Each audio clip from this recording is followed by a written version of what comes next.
Salut à tous, aujourd'hui on se retrouve pour une nouvelle vidéo où on va parler aujourd'hui des engrais verts en viticulture.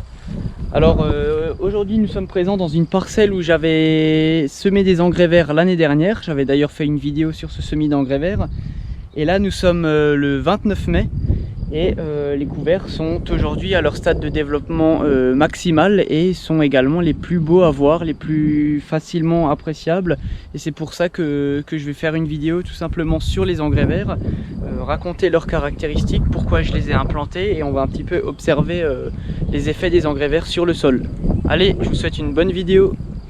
Les engrais verts, pour ceux qui ne savent pas, sont des plantes, des couverts végétaux qu'on va semer dans divers domaines, donc en viticulture, en agriculture, en arboriculture et encore dans d'autres domaines, qui vont donc être destinés à couvrir le sol durant une certaine période et qui vont ensuite être détruites.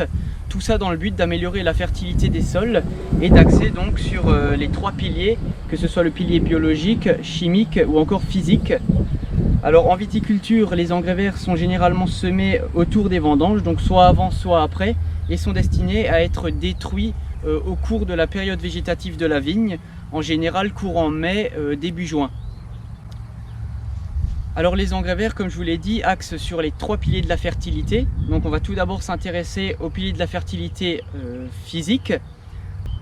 Donc au sein du pilier de la fertilité physique, les engrais verts vont permettre de diminuer, voire de réduire totalement l'érosion des sols. On va également limiter au maximum le tassement des sols et l'abattance, notamment sur les sols qui sont à tendance limoneuse. Donc tous ces phénomènes sont limités par le fait que les engrais verts vont créer des galeries dans le sol, de par leurs racines qui vont coloniser le sol et vont donc créer de la porosité au sein du sol. La porosité, ce sont des trous, des galeries d'air qui vont donc permettre une meilleure rétention de l'eau et qui vont également permettre et favoriser la circulation de l'air dans le sol. Cette porosité est également favorisée par les micro-organismes du sol et les vers de terre qui représentent la macrofaune. Ces micro-organismes et cette macrofaune vont, de par leur galerie, créer de l'air et vont permettre également d'emmagasiner un maximum d'eau. Tout ça pour limiter les phénomènes d'érosion et de battance par exemple. Pour la fertilité biologique des sols, les engrais verts vont tout d'abord maximiser et attirer un maximum de vie biologique du sol. Donc je m'explique, l'ensemble des micro-organismes qui peuplent un sol vont être perturbés par tout ce qui est travail du sol, utilisation de produits phytopharmaceutiques, donc sur les traitements de la vigne ou le désherbage du sol. Ils vont également être très sensibles à tout ce qui est agression physico-chimique, donc le soleil qui s'abat sur le sol. Généralement quand il est nu, on favorise une température du sol beaucoup plus élevée que lorsqu'il y a un couvert végétal installé au niveau du sol. La température donc va également influencer énormément le développement des micro-organismes. Les micro-organismes du sol qui peuplent le plus nos sols et qui sont d'ailleurs les plus importants sont les bactéries, les champignons principalement. Après on retrouve également tout ce qui est protozoaire, des algues et encore plein d'autres micro-organismes. Les engrais verts et les couverts végétaux favorisent également le développement de la macrofaune. Au niveau du sol, ce qu'on recherche le plus, c'est les vers de terre, qui sont d'ailleurs regroupés en trois familles principales, qui sont donc les épigées, qui peuplent la surface du sol, les endogées, qui eux ne remontent jamais à la surface du sol, qui restent toujours à une profondeur définie, et enfin les vers de terre anéciques, qui eux creusent les galeries verticales, et qui donc sont, on va dire, les principaux acteurs de la fertilité des sols, puisque c'est eux qui vont permettre de digérer la matière organique située à la surface du sol, de l'incorporer et donc en quelque sorte finalement de créer l'humus qui est le réservoir de la fertilité biologique des sols. Ces engrais verts favorisent donc, comme je viens de le dire, cet aspect biologique du sol, mais ils vont également favoriser d'autres aspects. Ils vont attirer tout ce qui est pollinisateur, tout ce qui est insectes. Donc on retrouve énormément, par exemple, sur le trèfle incarnat, d'abeilles qui vont le butiner. On retrouve également des coccinelles, des cirfes, qui sont des auxiliaires de la vigne. Ces insectes auxiliaires vont donc permettre de réguler des populations nuisibles à la vigne. Ces engrais verts vont donc permettre finalement, on va dire, de répartir tous les nuisibles, les pathogènes, pas pas seulement sur la vigne mais également sur les engrais verts afin d'équilibrer et même de réduire totalement tout ce qui est population d'insectes et de pucerons au niveau de la vigne. Enfin, le troisième pilier qui est très important au niveau des sols et que les engrais verts favorisent énormément, c'est le pilier chimique des sols. Donc par pilier chimique, on entend tout ce qui est éléments nutritifs du sol, donc les éléments minéraux indispensables et les plus absorbés par les végétaux qui sont l'azote, le phosphore, le potassium, le soufre, et puis après tout ce qui est oligo-éléments, le fer par exemple, le bore, le zinc, le cuivre, le manganèse et encore plein d'autres. Les engrais verts, de par la diversité des familles qui est cultivée, vont restituer ces divers éléments minéraux et vont permettre donc au végétal cultivé, donc en l'occurrence la vigne, d'en profiter et donc de pousser grâce à cette fertilité créée. Cette fertilité qui d'ailleurs est naturelle, on n'a pas besoin de l'importer, elle est directement présente sur place, quoi. Contrairement aux engrais qui eux sont importés et qui sont épandus. Par la fertilité chimique du sol, on entend également tout ce qui est pH du sol. Donc le pH va avoir tendance à être réduit par les légumineuses par exemple. Généralement il va être autour de 7, 6,8. C'est d'ailleurs ce qui est très recherché pour le développement des cultures et pour maintenir l'activité microbiologique au niveau du sol à son optimum. C'est par exemple le cas des légumineuses qui vont modifier le pH du sol, notamment en l'acidifiant, de par le fait qu'elles sont capables de restituer de l'ion ammonium à la plante sous forme NH4. Et comme la plante utilise seulement l'azote, tout ce qui est de la partie hydrogène de l'ion ammonium, donc H+, va être excrété vers le sol au niveau de la rhizosphère et va l'acidifier légèrement. Après, par fertilité chimique, on entend également tout ce qui est le complexe argilo-humique, qui est le réservoir en éléments nutritifs du sol. Il est chargé négativement de par l'humus, l'argile. L'humus et l'argile sont chargés négativement et pour faire simple, ils vont attirer tous les ions positifs à eux. Donc tout ce qui est ions Mg2+, Ca2+, H+, K+, vont être attirés par le complexe argilo-humique. Et pour attirer et pour limiter un maximum cette perte d'éléments nutritifs, il faut avoir un complexe argilo-humique, je dirais, très riche en charges négatives pour attirer beaucoup de charges positives. Ces charges négatives sont dues au fait qu'il y ait présence d'humus et d'argile. Et pour qu'il y ait de l'humus dans le sol, il faut qu'il y ait de la fertilité. Et cette fertilité est créée dans notre cas grâce aux couverts végétaux, aux engrais verts. On va ainsi réduire via les engrais verts les pertes d'éléments minéraux par lixiviation. C'est notamment l'azote qui pose un gros problème actuellement sur notre commune par exemple, qui est en zone de captage prioritaire. La couverture des sols est donc un enjeu prioritaire pour limiter ces pertes d'azote dans les eaux qui vont se retrouver sous forme de nitrats et qui vont donc polluer les eaux que nous on va consommer. Je ne sais pas si vous l'avez remarqué, mais j'avais semé des engrais verts en automne, uniquement un interrant sur deux. Et dans cette parcelle, bizarrement, on retrouve des fleurs de la même couleur. Donc en l'occurrence le trèfle incarnat, on retrouve du seigle dans tous les rangs. Alors en fait, si vous voulez, le rang dans lequel je suis, c'est le rang que j'avais semé, pas l'année dernière, mais l'année encore d'avant. Donc en automne 2019, qui a donc été roulé l'année dernière. Et qui, comme il a été roulé, a permis aux espèces qui étaient présentes, notamment le trèfle incarnat, de s'égrener. Et ça crée donc un tapis naturel au niveau de cet interrang. En fait, j'ai plus rien fait du tout sur cet interrang après le roulage depuis l'année dernière. J'ai juste intervenu en broyant les sarments du sol après la taille de la vigne en janvier au niveau de cette parcelle. Et puis ensuite, le trèfle a tout d'un coup poussé. Et puis actuellement il fleurit mais de manière magnifique, il couvre l'intégralité et ce qui m'impressionne c'est qu'il n'y a pas 1 mètre carré où il n'y a pas de trèfle incarnat, où il n'y a pas de l'engrais vert que j'ai semé et roulé l'année N-1. Maintenant nous allons nous intéresser aux espèces que j'ai semées dans cette parcelle. Donc j'ai semé l'année dernière le même mélange que l'année d'avant, à savoir un mélange qui s'appelle Vitimel Biomasse. Ce mélange a été composé de 3 familles principales d'engrais verts et de plantes cultivées, je dirais. on retrouve tout d'abord principalement les graminées, les légumineuses, puis la famille des brassicacées. Donc c'est parti, je vais vous présenter les espèces de cet engrais vert.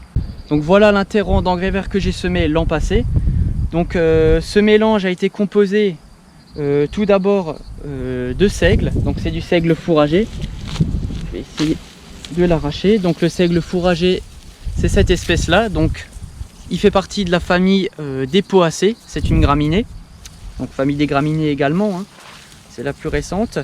Donc il s'agit de seigle fourragé de variété Vitalo. C'est un seigle qui a tendance à monter assez haut. Donc dans cette partie de la parcelle, il est monté moins haut que dans une autre partie, mais il y a des parties où il arrive à atteindre une taille d'environ 2 mètres jusqu'à 2,20 m dans certains endroits. Donc ici, on remarque qu'il arrive en fin de floraison, parce qu'on remarque de nombreuses étamines qui sont en train de chuter. Donc en fait, il a très rapidement fait sa floraison, puisqu'il y a encore 2 semaines, il fleurisait pas trop.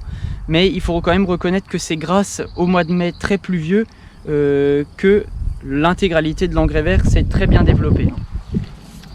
Donc ça, c'est la première espèce. Ensuite, on retrouvait principalement également du pois fourragé.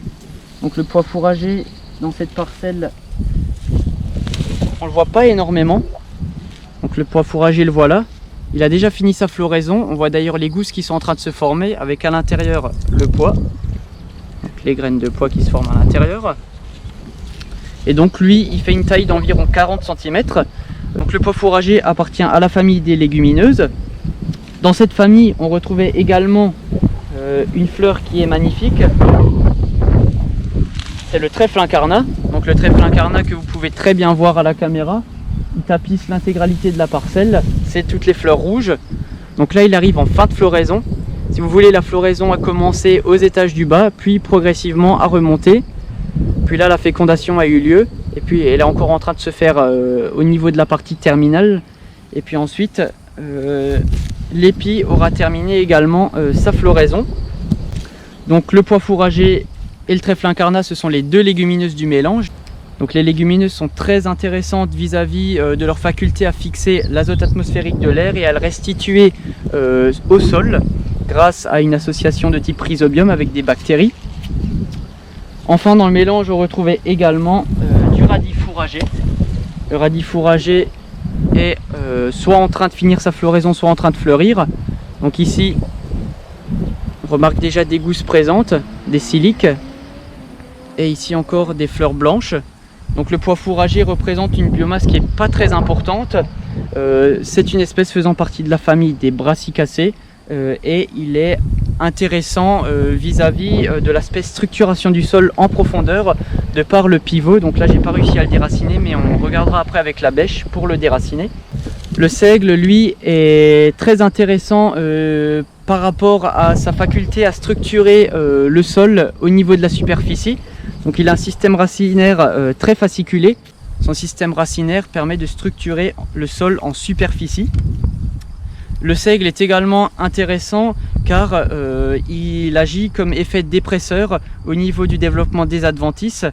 En fait, c'est une plante qui a un pouvoir allélopathique qui est défavorable au développement des adventices. Et donc on remarque quand même que au niveau des interrants, on a très peu d'adventices, voire 0 ou pas du tout.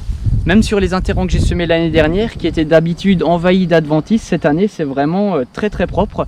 Et je pense que c'est en partie quand même grâce au seigle qui a contribué à ce nettoyage, on va dire, des adventices. Donc ça y est, c'est parti, on va essayer de réaliser un profil à la bêche. Donc je vais essayer de creuser. Normalement c'est encore un peu humide, malgré que le vent là qui souffle sèche rapidement la superficie. Donc, c'est vrai que c'est quand même sec en superficie.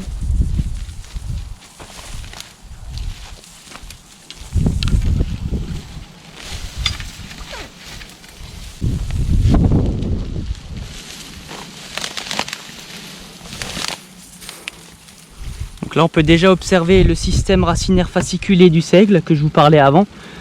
Donc là c'est vrai que ça a bien séché déjà autour de ses racines, mais on remarque quand même que de nombreuses racines fasciculées sont présentes et disons qu'elles entourent très bien la terre, qu'elles la collent bien entre elles.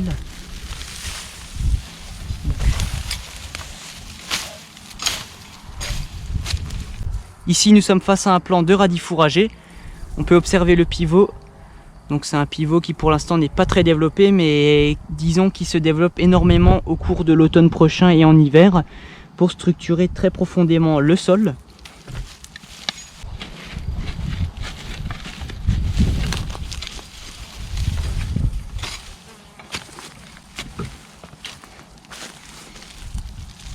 Ici, le trèfle incarnat. Je ne sais pas si vous arrivez à le voir, mais on voit déjà quelques nodosités du trèfle incarnat. Donc je vais essayer de les chercher un peu plus loin.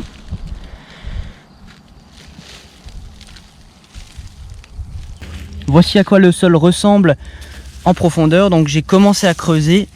Donc c'est vrai que c'est assez sec quand même en superficie, dû aux engrais verts qui assèchent quand même cette superficie et au vent également qui souffle fort. Donc on remarque quand même que dans chaque poignée de terre, je ne sais pas si on arrive à le voir à la caméra, mais c'est assez impressionnant. On voit des radicelles ou des racines secondaires qui sont assez fines, mais qui structurent et qui sont présentes sur l'intégralité. Elles tapissent chaque mètre carré de terre. Et cette terre est très friable. Donc on va essayer de chercher un petit peu plus loin. Donc ici on voit bien les racines du seigle avec le système racinaire fasciculé. Donc bien sûr j'arrive pas à arracher l'intégralité de la racine, mais elles descendent assez profondément. Ici on observe du bois ou des sarments de vigne en décomposition. Il y a déjà quelques années je pense. Ce sont des champignons en blanc qui s'attaquent à eux. Donc nous voilà ici face à un pied de trèfle incarnat. Donc ici on remarque bien son système racinaire, donc en partie pivotant de par l'axe principal mais également fasciculé. Et donc je ne sais pas si on le voit bien, mais donc les petites boules là présentes, ce sont les nodosités. Donc ici elles ne sont pas très grandes. Donc voici le sol. Donc ici on voit une très belle galerie de vers de terre. D'ailleurs en voici un juste ici, je vais essayer de le prendre. Donc voici un ver de terre, donc ça c'est un épigée je pense. Donc ce sont les vers de terre qui restent en surface au niveau du sol. Donc là on doit en avoir quand même quelques-uns par mètre carré, de par le fait qu'on n'ait plus perturbé le sol depuis un certain temps. Donc ici un autre plan, donc ça fait des grosses mottes parce que le sol commence quand même à se dessécher tout doucement. Je vais quand même essayer de voir si on voit pas de plus belles nodosités. Donc non, ici on voit pas de très belles nodosités encore. En revanche on voit quand même divers insectes qui sont présents dans le profil. Et on voit bien quand même qu'on a une porosité avec des trous présents à plusieurs endroits et une colonisation racinaire très importante.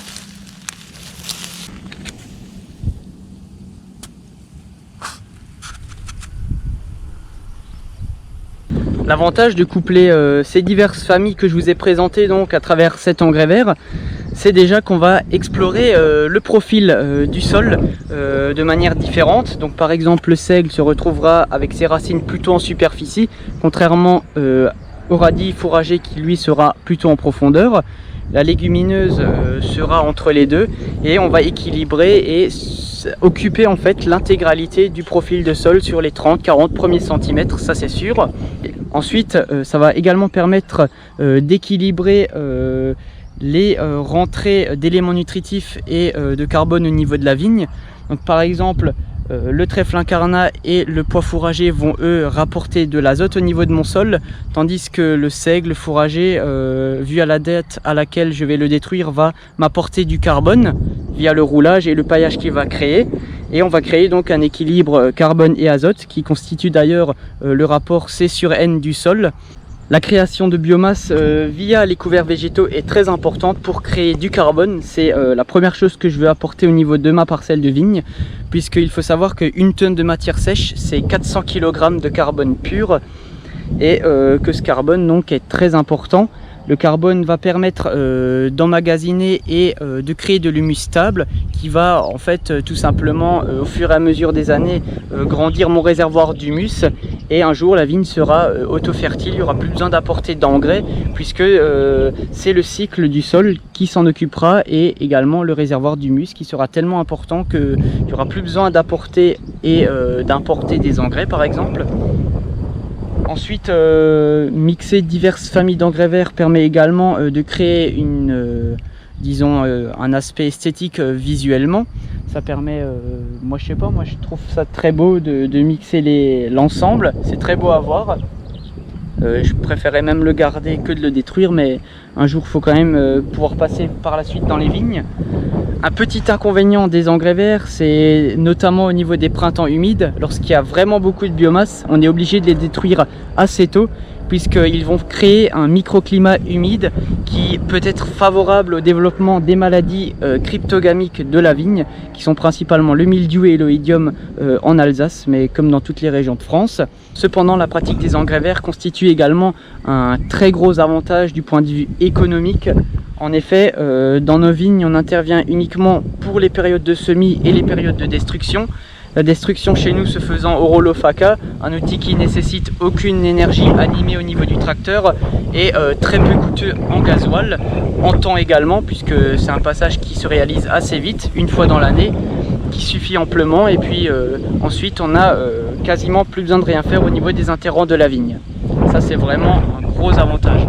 Donc une piste qu'on développe également sur notre exploitation, c'est de semer dans quelques petites parcelles des mélanges d'engrais verts qui vont être eux destinés à être récoltés. Donc récoltés pour créer de la graine qui va ensuite être semée l'année d'après dans les vignes. Ça permet d'économiser en termes d'achat et coût de semences, puisque ces semences coûtent quand même assez cher, ça représente un investissement.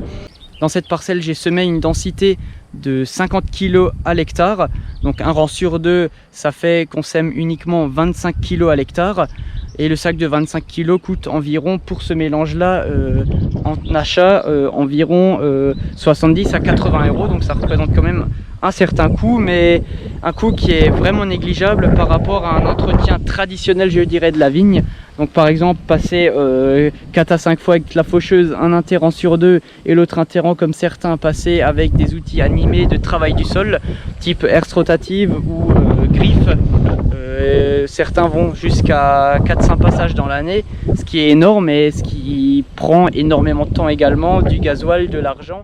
Pour ce qui est de la destruction de l'engrais vert dans cette parcelle, il interviendra d'ici une semaine. Donc comme l'année dernière, je vais refaire une vidéo au niveau de la destruction des engrais verts. Ça va être de nouveau avec un rouleau FACA d'une autre marque cette année.